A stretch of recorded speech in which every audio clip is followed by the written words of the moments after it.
Hey, what's going on, ladies and gentlemen? It's Mano 777, and we're back inside of Destiny here with your weekly reset video for Tuesday, May 2nd, 2017. We're going to be covering all the endgame content that you can do this week in Destiny, especially covering Age of Triumph. So, if you like something in this video, a positive rating would be greatly appreciated. Hit that subscribe button for more Destiny content. And with that, let's go ahead and get started. First of all, we are here on Earth. We are going to search the Skywalk where Omnigul spawns a new hive army. It's Omnigul. We're going to have these modifiers. We've got Epic. We've got Brawler, where Guardian melee damage is greatly increased. Grounded, where players take more damage while in Airborne. Chaff, player radar is disabled. And Match Game, enemy shields are resistant to all unmatched elemental damage. So no burns of any kind. Really a lot of things you gotta be looking out for. So this is gonna be kind of a tricky Nightfall.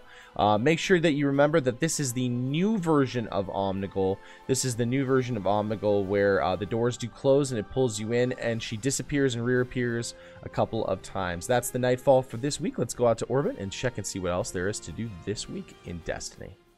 Alright, we're out back at the Director. Of course, we covered the Weekly Nightfall Strike. This is going to give you unknown rewards as well as a skeleton key that you can do for that chest. And with Age of Triumph, most prominently, it is going to be important that we covered the weekly featured raid. This week, it is the Vault of Glass, one of my favorite raids. It's going to feature the Templar Challenge and the Atheon Challenge. The Templar Challenge, you basically have to keep the Templar from teleporting onto one of the two spots where he likes to go after being in the middle. The Atheon Challenge means that everyone in the fire team, during every single time you get teleported into either the past or the future, have to go and take out one of the oracles inside of the portals. So that is the Templar and Atheon Challenge. If you have any questions on how to get that taken care of, come check out my Twitch live streams. We kill the raid every single time we can. We've cleared hundreds and hundreds of raids with you, helped people get those taken care of. So come check those out. That's twitch.tv/Mano-777. So that's the weekly featured raid for this week. Going on over to our Sifa Crisis Heroic Strike playlist, we've got the modifiers of Specialist, Chaff, and Airborne. That'll get you a Treasure of the Ages package as well as legendary marks. We've got the weekly story playlist where you're going to be covering the Earth and Moon story, so basically the vanilla stories of Destiny. That's going to feature Heroic, Small Arms, and Grounded. That'll also get you a Treasure of Ages package along with legendary marks. Finally, we have the competitive multiplayer, which is combined arms with 6v6 with vehicles, so that's a lot of fun. Treasure of Ages package there. Let's go ahead and take a look at the Challenge of Elders. The modifiers this week are Super Kill Bonus, Specialist, and Trickle. I highly recommend that you stay away from the Challenge of Elders because Super Kill Bonus and Trickle is the worst possible combination you can possibly have. If you're looking for a challenge, that's what you're going to be going up against this week. So with that, we've got the Vex boss in round 1. With round 2, we have the Cabal boss, and on round 3, we have the Hive Knight. I highly recommend, again, stay away from the Challenge of Elders this week. It does not look like a lot of fun. For those of you looking to complete your book, the other competitive multiplayers we've got this week are Clash, we've got Rift, we've got Elimination, we've got Skirmish, and we've got Rumble Supremacy. So Rumble Supremacy is one of those things with the competitive multiplayer that I'm basically looking to complete this piece in my book, and this is actually one of the things that's taking the most amount of time, is the Rumble modifier over here in the Crucible set. Rumble Tumble, you can see here the earning points in Rumble Crucible matches. That's one of the ones that I don't have filled in yet, and it's because we've had Rumble Supremacy and Mayhem Rumble for the last couple of weeks. So if you're looking for that one, probably try and stay away and complete everything else this week. Let's go over to the Iron Temple and see what they have in store for us over there. Alright, we're here at Tyra Karn, the Archivist, here in the Iron Temple. Let's see what she has in store for us for the Iron Lord artifacts. First up, we have the Memory of Tamir with a Discipline roll of 81 and a Strength roll of 77. Melee attacks on minor minions of the darkness have the chance to temporarily turn the target against its allies. That's a pretty good roll this week. It is 95%, so this would be a good pickup if you don't have that one. Next up, we have the Memory of Radagast with an Intellect roll of 76 and a Strength roll of 80. Gain the ability to reflect energy-based projectiles when guarding with a sword. Increased sword ammo capacity. This is one that I love to have, and with a lot of different activities, using the sword, especially like say for example Wrath of the Machine, when I use Dark Drinker to take out a lot of enemies and to take out the final boss. That is a 92% roll this week. Another good pickup.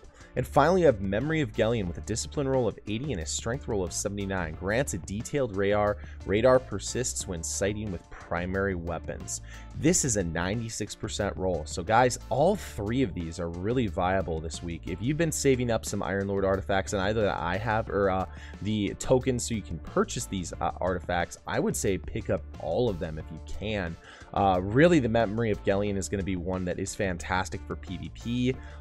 Again, that Discipline Strength roll is going to be really, really solid. And I really think that Memory of Radagast is a good one this week. I think the last time that we had a Memory of Radagast, it was maybe a 92%. So this is a step up in the correct direction with Intellect and Strength, instead of the last time was Discipline and Strength. So definitely good pickups this week.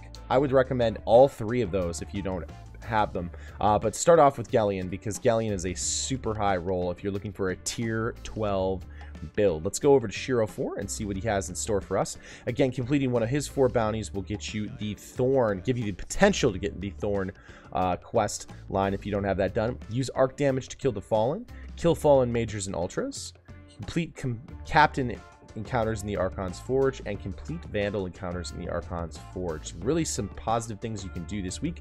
And of course, if you have a bunch of Ice and Fire tokens from the raid from Wrath of the Machine, you can go ahead and pop those, and you can see that your experience in your faction as well as the Vanguard goes up quite a bit. So you definitely want to check that out if you have not done that. Or you can also get raid artifacts, especially the Age of Triumph artifacts. With that, let's go ahead and go to Earth and see what is in store at the tower.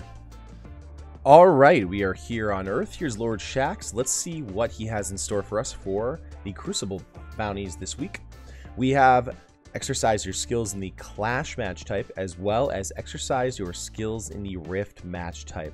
Again, none of those are really featured necessarily. I would say if you're going to pick up one, pick up the Back to the Basics Crucible one for Clash, since that will primarily be featured in the Combined Arms meta. Also, over the Crucible Quartermaster, we've got use auto rifles to defeat guardians, use scout rifles, use fusion rifles, use shotguns, and use heavy weapons to defeat opposing guardians in the Crucible. Let's go over to Commander Zavala and see what he has in store for us this week in terms of Strike Elite bounties. We've got earn gold tier achieved, silver tier achieved, or bronze tier achieved medals.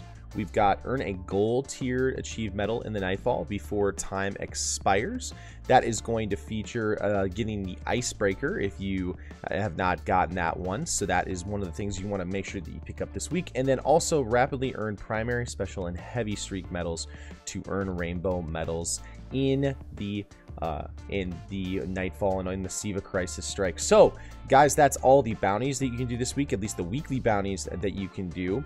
Talking about the different things that you can do in terms of donations. If you are going over to Future War Cult, you can do Worm Spore donations to get more experience.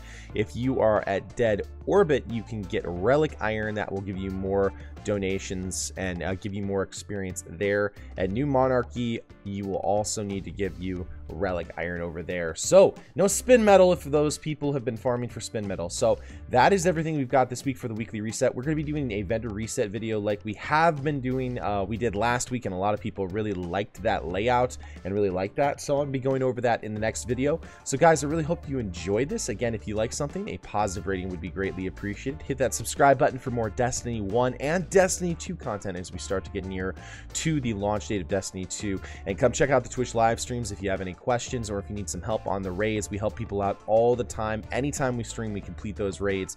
So we're really excited to have you be part of our community. And with that, guys, that's the end of the video. I will see you next time in the universe of Destiny.